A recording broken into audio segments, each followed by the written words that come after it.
Hope All there's right, no echo everybody. today. Yeah. What's up, everybody? Michael here. Welcome to another live session here. I'm joined by Gigi live from Argentina. Gigi, you can say hi to everybody. Hi, everybody. All right. So this is our, what? We've done 4 sessions on this painting, Yeah, correct? Yeah. this is the fourth So session. Yeah. excellent. So last time we kind of changed the composition and went through this section. And I had discussed the reason for it was because there was too much green, too much of the garden kind of coming through, and just wasn't, I didn't like it, basically. And I think that anytime you don't like something, it's important to kind of be sensitive to your feelings and try to pivot and make a correction. So that's what we did. And now today I'm going to go through and add another element of the composition. I was thinking that, okay, so you have this garden scene and there's a single rose, it's fine. But typically you would have other elements of roses and buds and stems and all that stuff. So that's what we're going to attempt to do today. I'm going to go ahead and invent some more happening in this scene and uh, see how it goes. But first, I want to Gigi, as far as like just Yeah. not paying attention to the chat, but just thinking about like Hmm. maybe thinking about because you're new to painting, not obviously new to the Hmm. arts, but um, do you have any questions? I just want to kind of throw that out there so you can join the conversation earlier. Yeah. In the chat, no, not so far. No, but just But for yourself. I Yeah. was, yes, I was wondering, what's the longest you've worked on a painting? What's the Just biggest in number of general. sessions? Yeah, Yeah. because it could go on and Gosh. on and on and on and on. Right. Yeah. Usually if it's like I would say a couple months would be a really long painting. I did a Oh, commission for a church a couple years ago, and that ended. It was a big kind of diptych scene of a landscape that was divided in half, and it had a bunch of. Um, it's very kind of unique for what I do, but it had a bunch of meaning behind it, embedded in it, and that took a couple months.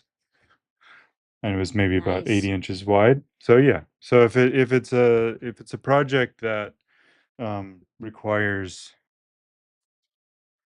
that I keep going, I definitely there was a series on also speaking of and this is not a plug, but it sounds like it. There was a series on Patreon that I did I because that was what people asked about it a lot. They were like, you know, how do you finish a painting? So I Oh, decided I was just gonna like go as long as I could. And I think I went 16, 17, 18 sessions, somewhere around there. And I felt like it was kind of driving the audience crazy because painting is such that people want to know something, but then once it's kind of, um, I guess, shown what it's really like, then yes. it's not an easy answer. Mm-hmm. So, yeah. So here we have a question from Henrik. Um, Okay. and the question is, what's the largest painting? What's your preferred size? Yeah, I Two mean, questions. yeah, right. The largest painting I've ever done and not completed was like, I think the whole roll of the canvas. So it was pretty big. I think it was either 110 tall or 110 wide, but it was something like that. And that's inches. Oh my. Wait, Yeah. 110 So tall. it'd be I like a have to couple, transform that into centimeters. sure. It would be like maybe I want to say like Oh, maybe, okay. is it like 2 meters or something like that? Yes, Yeah. almost 3 meters. Yes. Okay. Really? Almost three. Yeah, that Wait, makes sense. Yeah. no, yeah, 279 centimeters. Yeah. Okay. Great. Yeah. So, and my Mm, normal, like what I typically um, kind of end up painting is something that is a medium size. So not you can't go too small because then it's you put a lot of work into something, and it's at a certain point the value kind of stays the same, even if you're doing an incredible job making something phenomenal. mm-hmm. If it's tiny, it can Yeah. only go, yeah. So if you go too small, then it starts to not be appropriate. And Yeah. then if you go too big, people can't fit into their home. So there's kind of like a medium, size that is appropriate for any artist, I think, Yeah. today. That's a good question. And well, yeah. Hmm. Here we have greetings from Javier Silveira from Buenos Hmm. Aires. Oh, He's nice. saying we are waiting for you to come again someday. Saludos. Yes, I hope to come. My wife is going to go this year at the end of the year, but I'm not going to be able to. Does she come for Christmas? She's going for her father's 80th birthday. Nice. Yeah, so it's so here I was thinking that I would put in 3 buds back here. And this is so right now this is mimicking this pattern, which is probably not smart. So if I switched it and brought it up this way, that would make a little bit more sense. So um, I'm just going to take that out. And Okay. so like when you're designing something, you want to imagine variety, and the more variety you can get, the better. And Mm-hmm. anytime your mind, wants to replicate these movements, then uh, it, it you want to switch course and try to make sure that there's something else happening. So, um, for instance, like maybe I could branch out this way and create the buds up here, and then if there was one small one here or something. So it's like dot dot dot, and it lends to kind of this idea that there's growth happening. Maybe there was a cut at some point here in the plant, that kind of thing. Yeah. Nice. Mm. So it's like you're now by now you have completely um let go of the picture, right? I mean, for the most part, yeah. I'm just kind of thinking about this as a painting and trying to imagine what it needs as a painting. And then at a certain point, I suppose I could. So the reference that you're referring to is here. So at a certain point, I could go back to that and, continue on and develop some things. But I think something like this, where I'm kind of putting my personal stamp on it, I'm thinking about things Mm-hmm. that I've seen in the past. I'm thinking about maybe what the painting just needs, and trying to be um, aware of, like, I liked the idea of like a third here. So if I go back to, so this is kind of a third in the picture. So it's a third over, Yes. and then you have the space over to the right, and technically that would be enough if it was maybe more of a sketch. But the further that I continue to develop this, so once I introduce the idea of a wall, then I think, well, it's kind of, just to have this one flower in this area of complexity doesn't make sense. So I would need to then say, like, well, if I actually saw this a garden, there must be other things going on. And so that's where then you have to start thinking, okay, I had mentioned that maybe I would put a flower down here. Um, Mm-hmm. so that, that just, as I kind of start to think about it, it's like I'm sure there would be another flower at some point, someplace. It wouldn't just be this whole Okay. kind of dead area with the only one full bloom. So that's what then made me think, oh, well, if this is in full bloom, then there's probably some buds nearby that would be, um, you know, early on in their Yeah. stage. So that's kind of what got me going in that direction. Nice. Yeah. It's super complex because it's, well, as a person that does not paint at all, Uh-huh. um you think, okay, and it's not, that's just one aspect of it. Oh, sure. Yeah, And it's that's never really like interesting. replicating your, yeah, you're never replicating, you're like, it's your interpretation of that color and all, That's and a the great space, but then Yeah, that's a great then that's yeah, so, like, for instance, if I you're understand like you, so creating, yeah.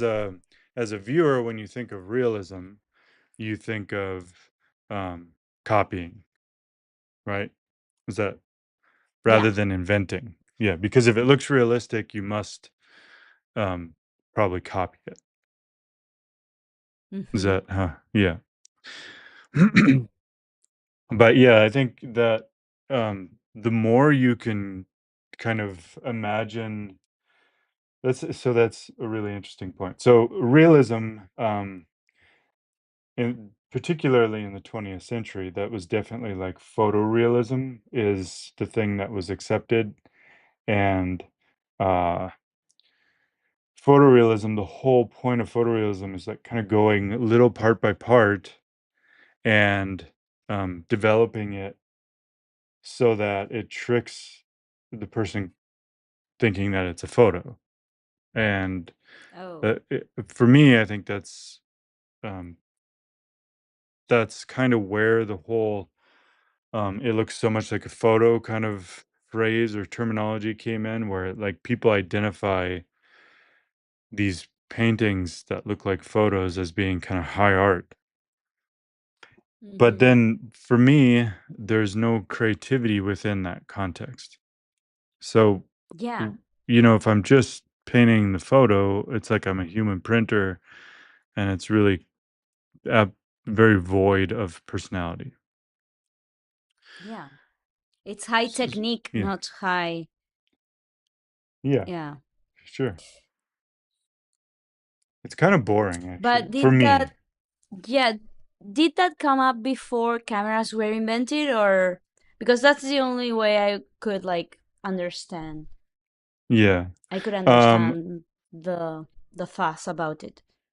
yeah. So Not fuss. I don't there know if was if the there was like a influence in 19th century art from photography. So in other words, like they had little black and white images that they could reference. And I'm going to uh, zoom in a little bit on this so you can see what I'm doing. Um, mm-hmm.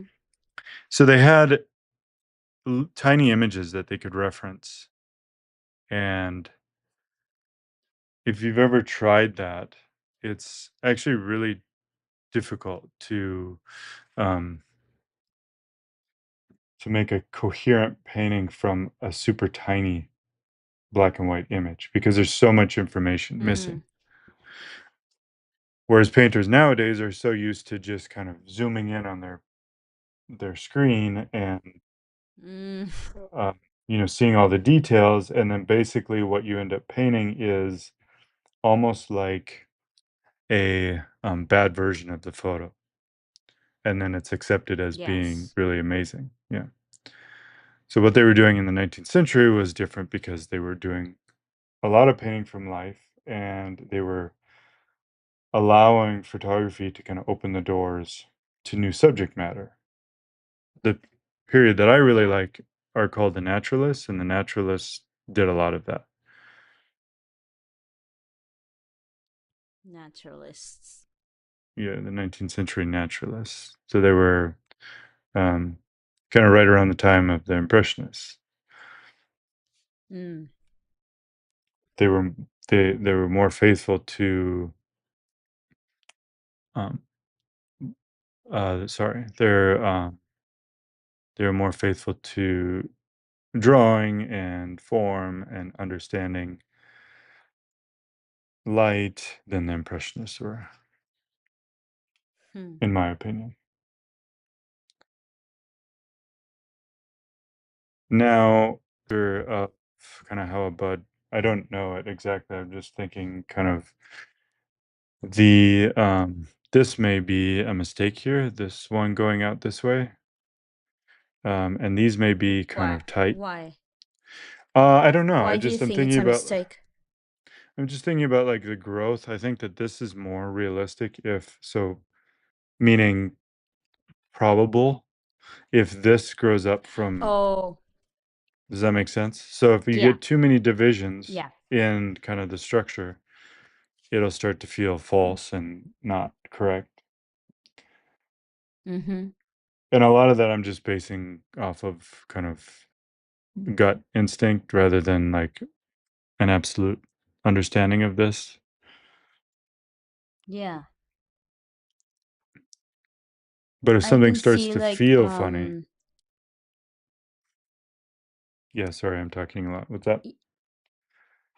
no, that it's for me it's amazing how like the background feels like those gray areas feel like blurry, like how Okay. the eye would see, and the buds more defined,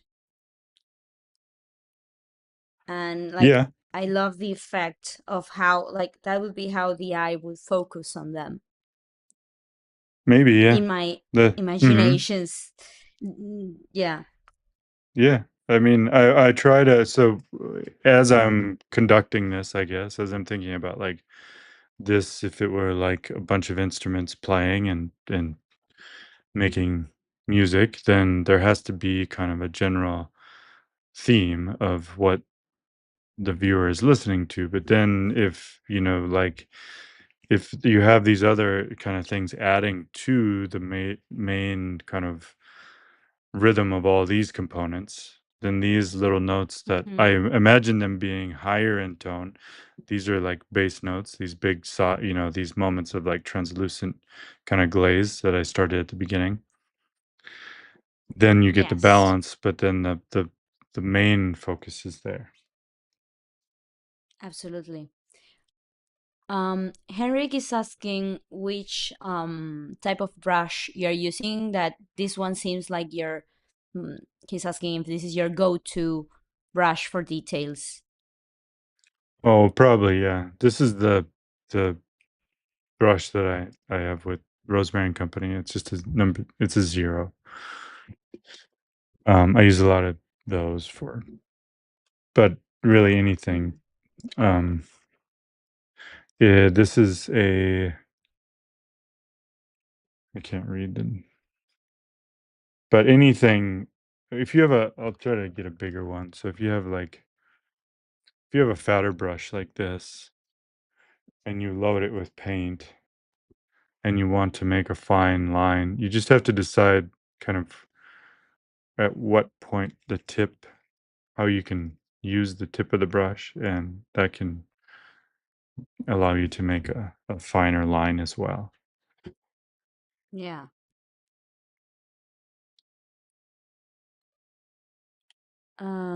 And Mario, hello Mario, is asking if is there an advantage in inventing these plants over using references you think. Um, I'm No, going I to read don't. the question. Mm. Yeah, no, if I understand Yeah. it, I don't It, think so. I think if, let's say, if I was in a garden and it was really beautiful and um, I was reacting to nature painting in the garden, then most likely that would be superior than what I'm doing right now. Maybe not. I don't mm-hmm. know. but that's when you make up stuff, you're opening yourself up to potentially making some funny looking.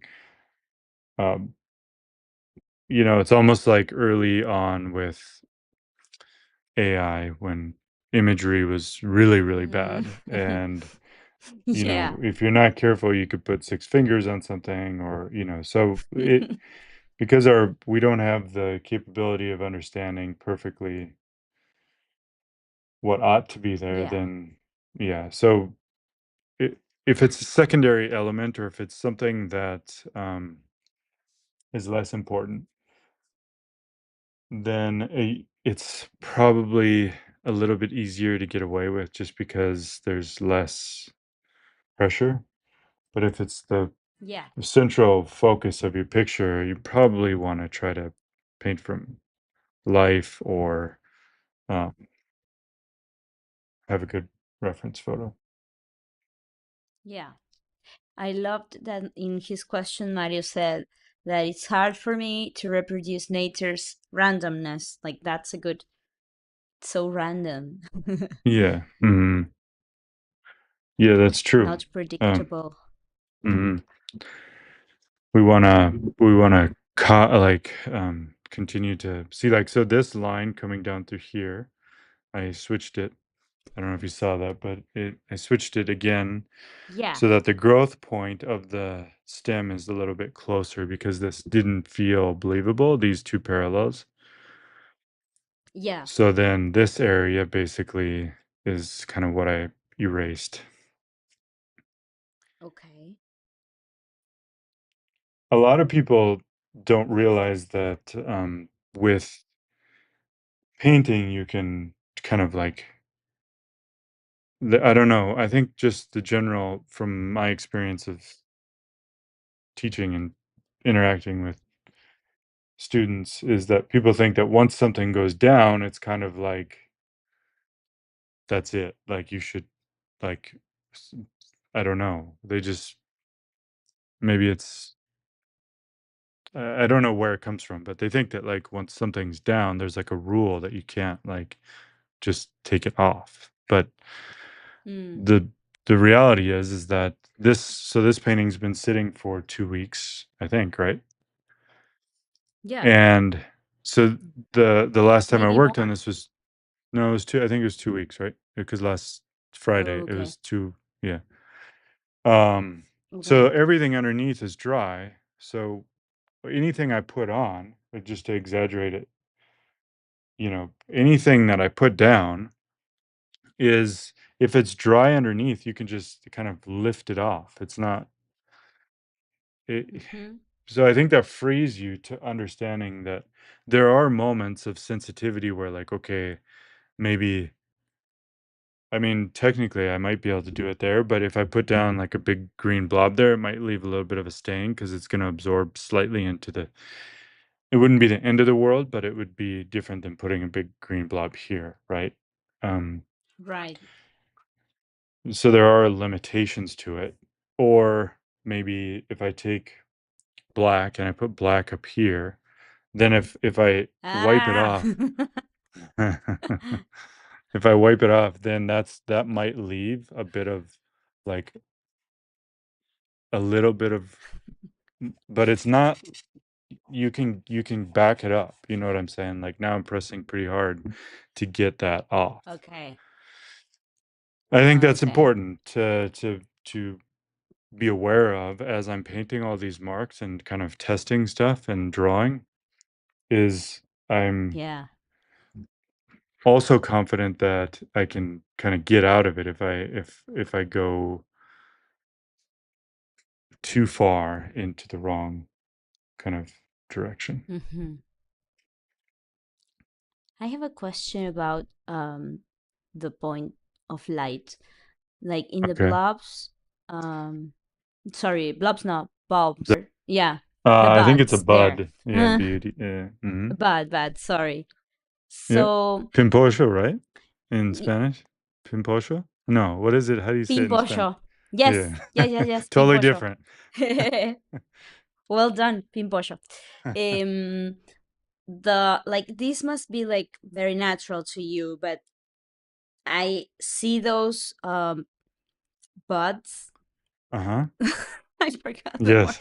And Buds, yeah. I understand the light in them like makes sense with the main flower. So this must be like very natural to you, but Like, what am do I thinking you about as have far as any, yeah, in light, do Mhm. you recommend like when you're starting early stages to imagine where the point of light is, or Yeah.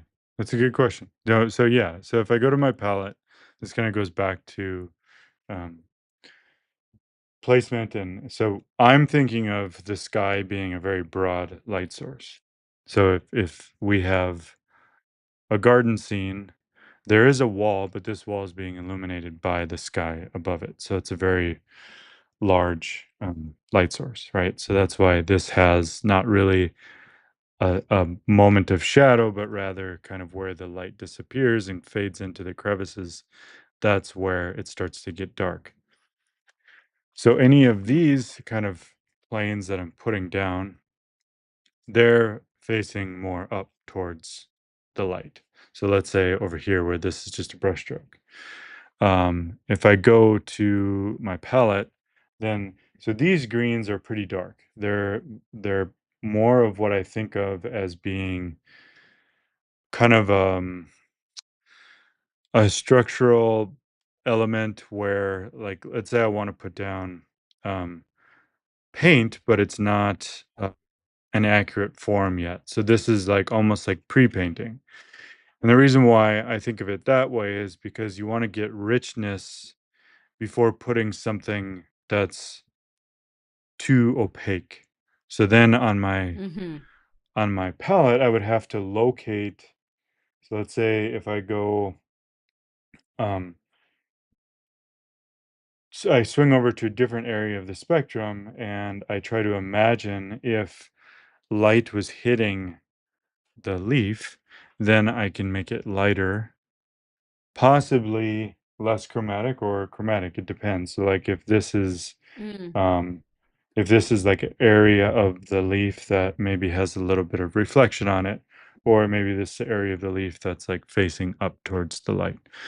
So then if I, depending on what I grab, if I grab the one that was in the middle and I go over to this area that I kind of pre-painted, this is where it gets a little bit complex, but I'm thinking about form and pressure. So as I'm yeah. thinking about the light coming into the scene, remember there's a wide light source above me. You were talking about the buds, but it has really to do with anything on the painting. So long as you're always thinking about like conceiving of Yes. how you paint something. So there I did a little bit of a dark pink and I put the bright pink on top. Well, here it's a darker green. And if I come in and I put this lighter note, then in my mind, I'm thinking about like maybe where the leaf is coming from, how it's receiving light, and then how it's fading off. So if the pressure of my brush is such that allows me to kind of dictate where this thing is facing or what's happening to it, all those kind of things. Hmm. Um, so that's kind of what I'm thinking about. And so another example over here would be if I grab, I'll split the camera again. If So if I grab this darker green, a little bit of brown maybe to neutralize it, and um,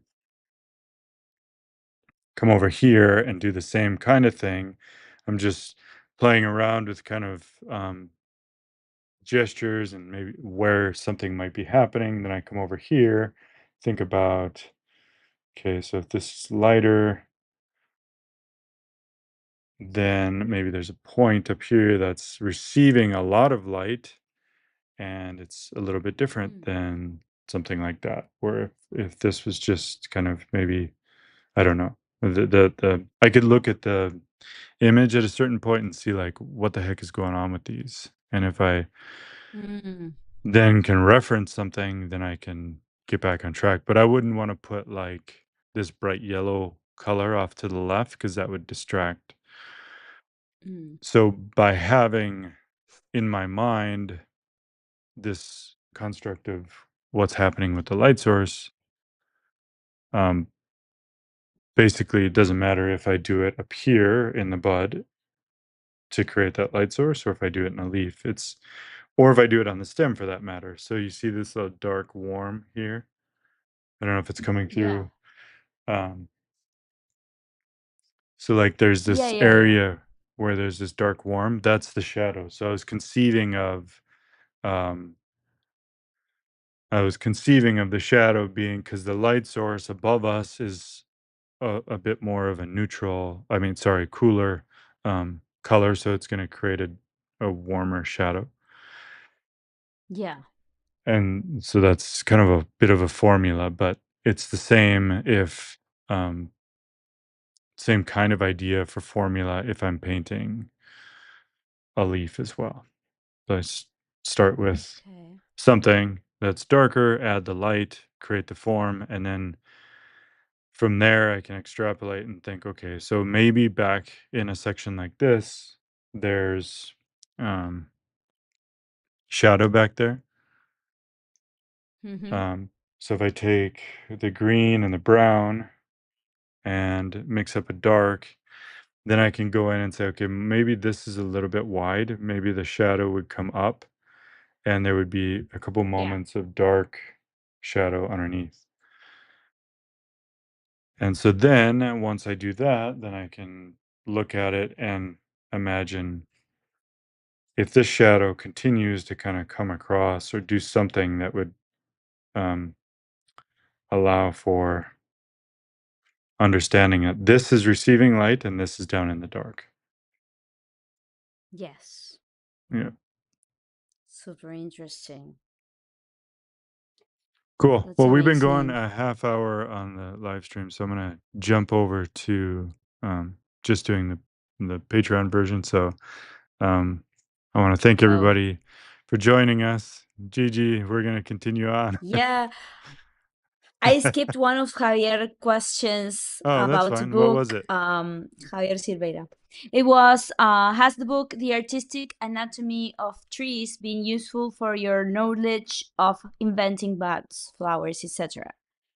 Uh, I haven't seen that book or heard of it, so no. But I'm sure it's amazing because the whole idea of knowledge and understanding, going back to why AI is capable of doing what it's doing, is the more information you can scrape and understand as a human and develop an understanding in your brain, then you can come up with images on the fly.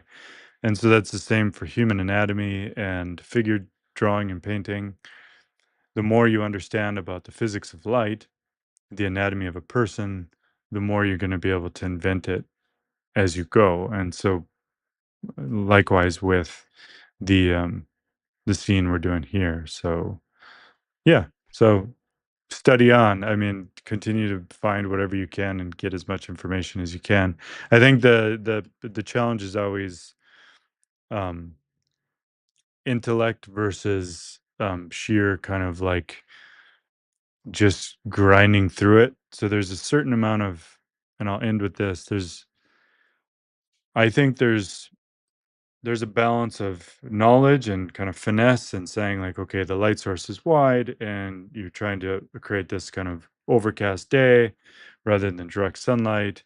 So you're thinking through it all, but then at the same time, that kind of boldness of where if I need a green and I just need to take a green, a yellow, a red, mix up something, and you know, flipping back to the, and then just putting a note down, testing it, and moving on without like really overthinking Mm-hmm. it too much. I think that that's also going to be an important part of it because unless I put it down, um, I'm not going to know what it looks like, right? So Yeah. if you overthink everything, you're going to be paralyzed with fear, and you're never going to put down a stroke. But if you put something down, you say, "Oh, what happens if I scrape it or if I wipe it?" Then all of a sudden you get this cool effect that you never knew was possible. Mm-hmm. So, all right, everybody. That's nice. Thank you for joining us. We'll see you on the next one. The continuation of this is going to be done on Patreon. So we'll see you over there.